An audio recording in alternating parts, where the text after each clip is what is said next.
Hello, this is Angelia with today's Bible reading. But before we get into today's Bible reading, I just want to ask my prayer warriors for some prayers. We had a cousin who passed away, so I like to offer and ask for prayers of peace and comfort for him and his family and friends. So thank you for that. And I want to tell you a story about some good Samaritans because this is so rare nowadays. I feel like they deserve a shout out.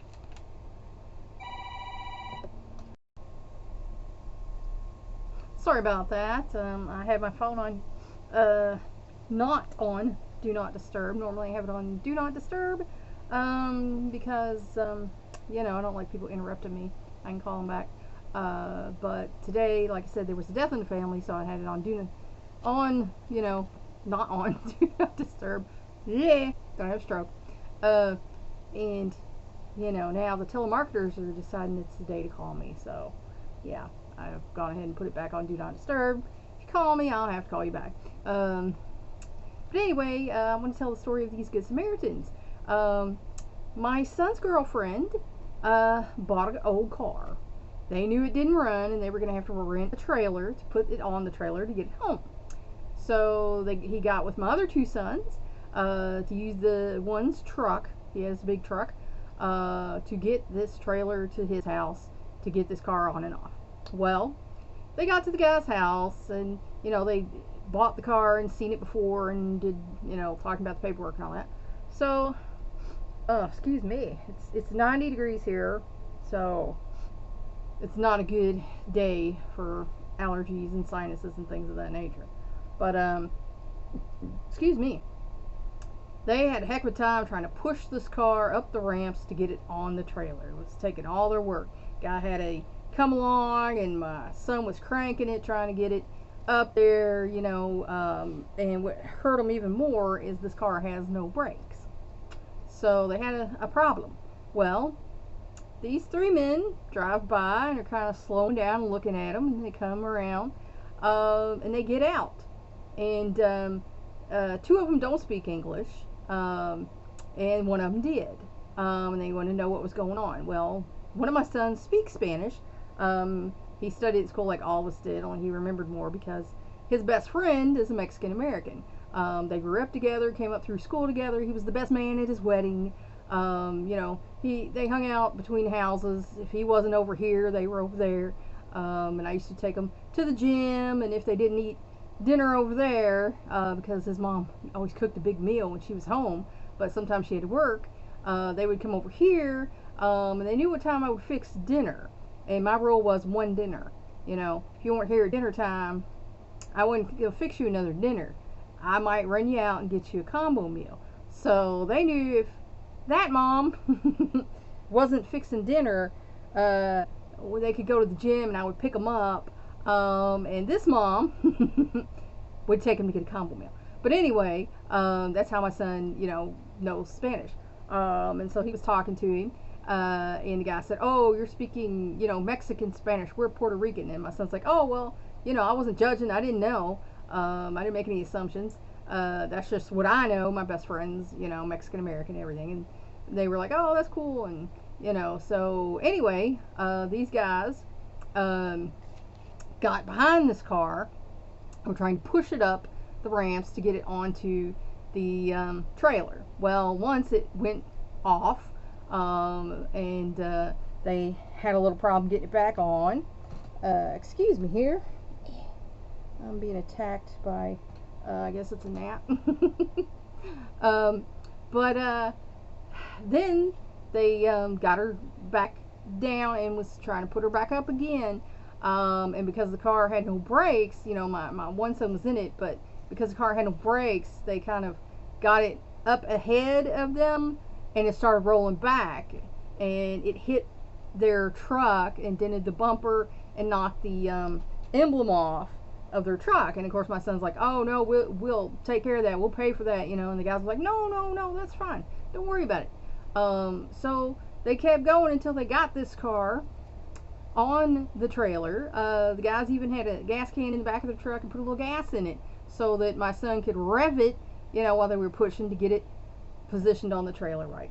And that's just something, you know, that doesn't happen nowadays. That's why I say I want to give a shout out to these men, because they stopped, they saw people needing some help, and they helped them. I mean, I've broken down on Gene Snyder Freeway, and cars passed me for half an hour. 2 police cars passed me. I'm standing there with the hood open beside my car, you know, passed me. Nobody stopped, you know, and I was broken down, you know, out pretty far from home near the west end. And nobody stopped. I ended up having to go into a grocery store and ask if I could make a phone call because my phone was dead. You know, it's one of the days that it just didn't charge the night before. And they didn't even want to let me call. They were like, you better use that phone for that. I'm going to stand right here and listen. You better not make any long distance calls. You know, and I'm like, I'm not. I'm calling, you know, my husband to come pick me up because my car really is broke down out in front of your store. So that's just something that doesn't happen nowadays. So like I said, I just want to give a shout out to these men that they stopped and helped my sons. It even cost them a little gas and a dent in their bumper, which, you know, they wouldn't even take, you know, any money to get fixed. So, you know, that's what we need more of in the world today. So, you know, thank you very much, whoever you are, for helping my sons out when they needed help. You guys really are good Samaritans, and, you know, we appreciate it. So today's Bible verse is Revelation 5, the book with 7 seals. I saw in the right hand of him who sat on the throne a book written inside and on the back, sealed up with 7 seals. And, you know, they made a movie called this, The Seventh Seal. And a lot of people think, you know, once that happens, we're all gone. And we might be, you know. And I saw a strong angel proclaiming with a loud voice, who is worthy to open the book and to break the seals? And no one in heaven, or on the earth, or under the earth, was able to open the book or to look into it. And other people, you know, I have heard other preachers say that when they talk about under the earth, they mean the angels of hell, the devil, or deceased people. And again, if you look in our little notations here, you know, all of these are, you know, thought to be, you know, things, but I don't know, and you know, it's just in there. So, you know, there we are. Then I was sheesh, my goodness. Then I began to weep greatly because no one was found worthy to open the book or to look into it. And one of the elders said to me, stop weeping. Behold, the Lion that is from the tribe of Judah, the root of David, has overcome so as to open the book and its 7 seals. And of course, he means Jesus. And I saw between the throne with the 4 living creatures and the elders a lamb standing as if slain, having even 7 horns and 7 eyes, which are the 7 spirits of God, sent out into all the earth. And again, like I said, I have heard other preachers and people say that that's why they think Jesus said he has other flocks to go to and other, you know, peoples, that Jesus is the Messiah of all the world, and he might have come in different forms to different people. Now, I don't know if that's true, but if it was in those times, you know, and like I've said before, it was put to me that, you know, would a Indian person listen to a Jew? Would a Jew have listened to, you know, an Ethiopian? Would he have listened to, you know, someone from, you know, any of the Arabian countries? And probably no, they wouldn't have. But now, you know, everyone knows about Jesus, and, you know, I feel like he's kind of collecting everybody together.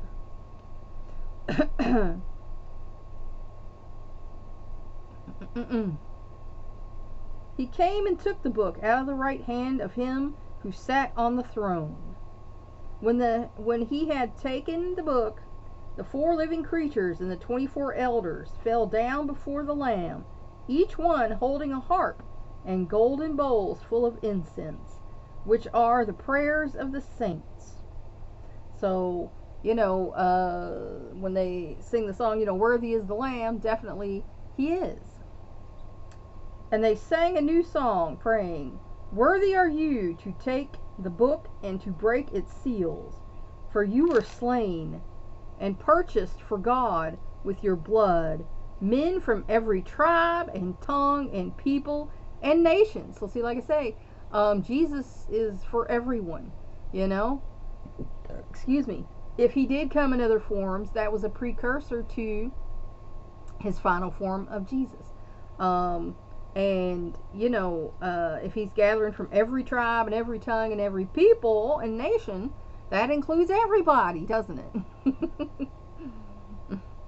You have made them to be a kingdom and priests to our God, and they will reign upon the earth. And certainly in the past, the good people of the world did reign upon the earth. Now, I believe we are in tribulation times. Because more and more rulers are not good people. Their actions prove they are bad people. And, you know, that's a problem for us, isn't it? So, you know, only Jesus was found to be worthy to open God's book with 7 seals. And later on we're going to find out what those are. Amen. Please like and share this wisdom so we can spread it around the world. If you want to help me out, subscribe to my YouTube channel. If you want to help me out even more, go to my Patreon page and become a patron. That's all for now. Until next time.